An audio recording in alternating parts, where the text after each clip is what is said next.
नमस्कार बंधुरा आमार एवरीडे स्पेशल यूट्यूब चैनेले आपनादेरके स्वागत जानाई। आशा करी सकले भालो आछेन। आजके आमी आमादेर सकलेर प्रिय एकटा रेसिपि जेटा आमरा गरमकाले सकलेर बाड़ीते खेये थाकी आलू पटल पोस्त एटा रान्ना करे देखाबो। तबे एकटु भिन्न उपाये करब। आमी एटा ट्राई करेछिलाम, खेये भालो लेगेछे ताई आपनादेर साथे शेयार करे निচ্ছি। आमी आलू और पटलगुलोके केटे रेखेछि, आलूगुलोके एकटु डुमो डुमो करे केटेछि और पटलगुलोके सम्पूर्णभावे खोसा छाड़िए छोटो छोटो टुकरो करे निয়েছি। तबे आलूर परिमाणेर अर्धेक परिमाण पटल निয়েছি। एबार जे प्रसेसटा आमि एखाने ट्राई करेছিলাম, আমরা সাধারণত কাঁচা পোস্তই ব্যবহার করি आलू पटल पोस्तते।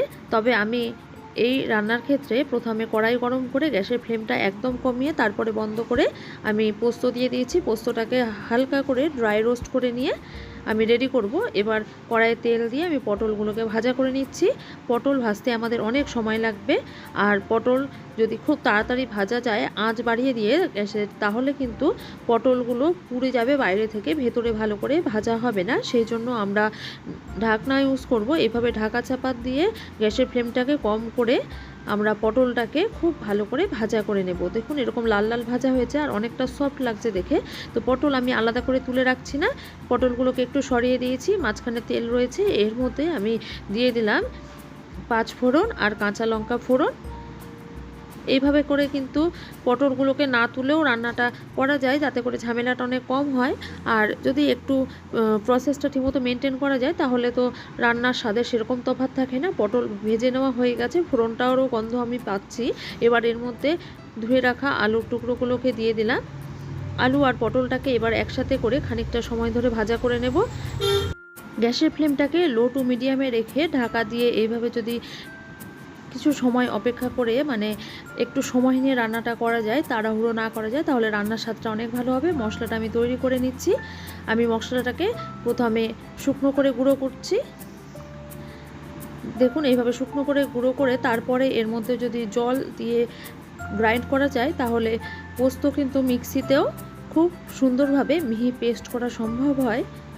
প্রথমে জল দিয়ে পেস্ট করতে গেলে কিন্তু মিহি পেস্ট সম্ভব হবে না, পোস্তগুলো দানা দানা থেকে যাবে। তাই পোস্তটাকে আমি ড্রাই রোস্ট করে নিয়ে প্রথমে শুকনো করে গুঁড়ো করে নিচ্ছি। তারপরে এর মধ্যে আমি কাঁচা লঙ্কা জল দিয়ে, দেখুন কি সুন্দর মিহি পেস্ট একটা তৈরি হয়ে গেল। এদিকে আমার আলু পটল ভাজাটাও অনেকটাই হয়ে গেছে। আরও খানিকটা সময় হাতে নিয়ে আলু পটলটাকে সুন্দর করে ভাজা করে নেব। এবার এর মধ্যে আমি দিয়ে দিচ্ছি হলুদ গুঁড়ো।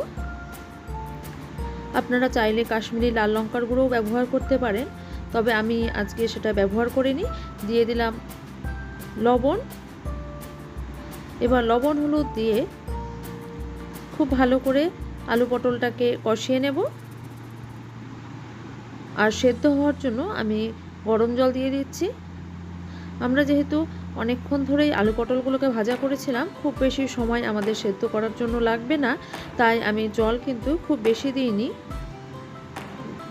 খানিক পরে ঢাকা খুলে আমি একটু চেক করে নিচ্ছি আলুগুলো সেদ্ধ হয়েছে কিনা। আমার আলুগুলো মোটামুটি সেদ্ধ হয়ে গেছে।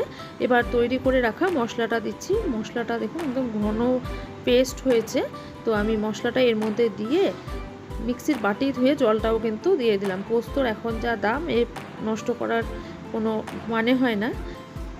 যাই হোক, গ্যাসের আঁচটাকে কমিয়ে দিয়ে আমি আলু পটলের সাথে খুব ভালো করে পোস্ত দিয়ে তৈরি করে নিলাম।